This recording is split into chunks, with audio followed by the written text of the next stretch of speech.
You'd have to be living under a rock to never hear of a Toyota Corolla nameplate. With Toyota moving around 45 million of these globally since the nameplate first was introduced back in 1966, you better believe that an all-new version is going to get a lot of people's attention, which is why they brought me and a bunch of other journalists to this off-site location just outside of San Francisco, California to show off this all-new 12th generation version. Let's take a first look.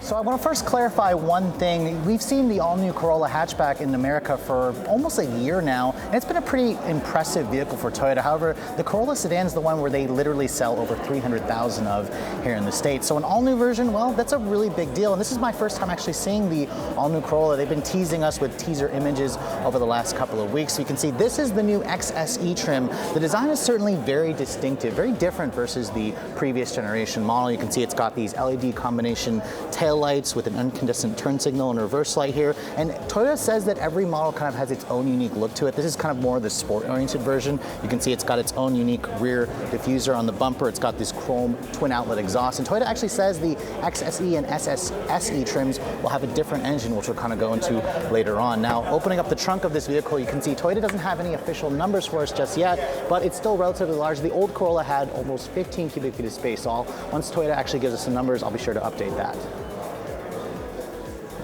So looking at the front of the all-new Corolla sedan, you can see the design takes a lot of influence from what we saw on the Corolla hatchback, which I already thought was a pretty attractive looking sedan. You can see all of the models will have LED headlights as standard. This is what Toyota calls their Triple J inspired LED running light with the LED low and high beam. It actually does have an LED turn signal in the front. And then this XSE version also has another LED light element down here at the lower fascia with a more aggressive looking mesh grille insert. You can see it's quite different versus the XLE that's parked over there, which has kind of a more conservative look. Toyota wanted this car to have a much more aggressive, lower, wider stance, and because it's riding on that TNGA platform, just like the Corolla hatchback, Toyota was able to definitely accomplish that. This car has a much more aggressive looking look at the front, especially when you look at this XSE version. So from the side profile, you can really see the Corolla sedan is a lot longer versus the Corolla hatchback, which I already thought was a relatively small vehicle. It was kind of a tweener in between a subcompact and a compact vehicle. Its wheelbase at 106.3 inches long is actually matching that of the new Corolla hatch,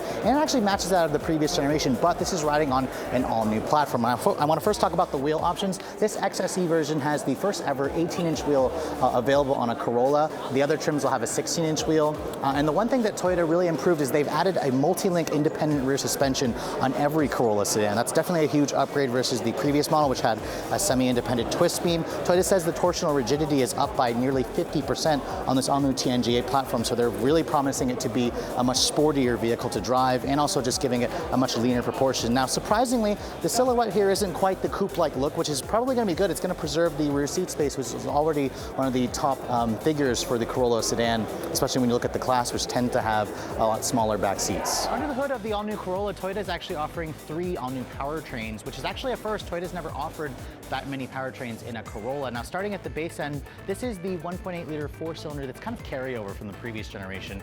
It does have the Valvematic variable valve timing, so this came out of the LE Eco. It makes 139 horsepower, which is definitely a little bit low in terms of the numbers. Now, if you guys step up to the SE or the XSE, like that one over there, that has the new 2-liter dynamic force 4-cylinder with direct and port injection and the very high compression ratio, 169 horsepower and 151 pound-feet of torque. This particular engine is only available with a CVT, which is the old CVT. That one you can get with the 6-speed manual with the rev matching function, or the CVT with the actual physical first gear with the virtual ratios and the paddle shifter. So that one's definitely the one you want to get if you guys are more of an enthusiast. Toyota said later they're actually going to be launching a hybrid Corolla, which is a first ever here in North America. They didn't really have too much in terms of specs for that one yet, but they'll announce later on this month at the LA Auto Show. All Corollas, I'm assuming, will be front-wheel drive, so be sure to stay tuned for more information on that and fuel economy information. So on the inside of the new Corolla sedan, you can see, if you guys have spent some time in the Corolla hatchback, this is going to be a very familiar environment. The dash layout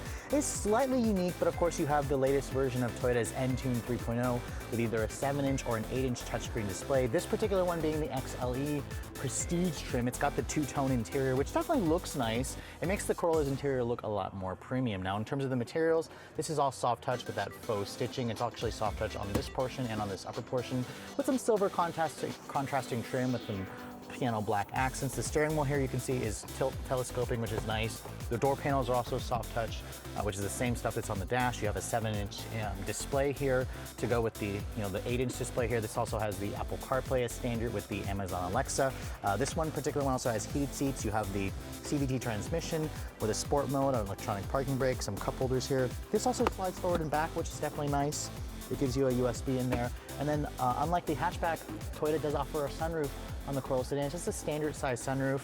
No heated and cooled seats, of course. Wasn't really expecting that, but the synthetic leather in this vehicle is also really nice, so I'm really happy about that. The glove compartment, it's pretty large actually. It's damped, but not lined with felt. And then there's a couple of premium options here, like the JBL premium sound system with like 9 speakers and 800 watts of power. So you can see Toyota's really upping the technology and quality in the new Corolla. I think it's gonna make a lot of buyers happy, especially when this car does go on sale. So one of the biggest strengths of the previous generation Corolla was its huge back seat. So for this new one, this is my first time actually sitting in the back. If you guys remember, the hatch had a really cramped back seat.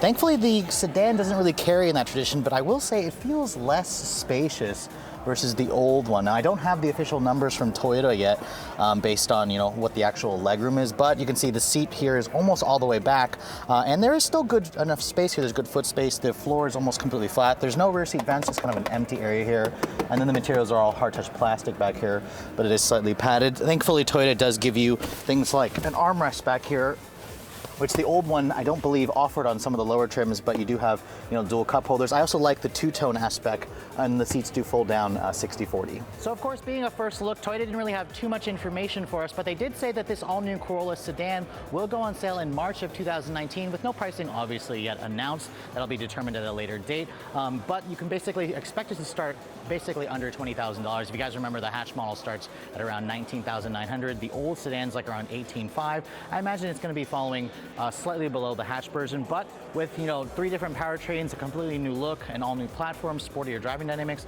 this new Corolla is definitely going to be able to make a splash when it does finally come to market in the next couple of months. But I hope you guys have enjoyed this quick first look of the all-new 2019 Corolla. If you guys are also looking to see the latest cars I'm testing, make sure you follow me on Instagram at Redline_reviews. Like us on Facebook, and as always, guys, please keep subscribing to the Redline Reviews YouTube channel for all the latest reviews. Thank you so much for watching. I'll catch you all in the next video.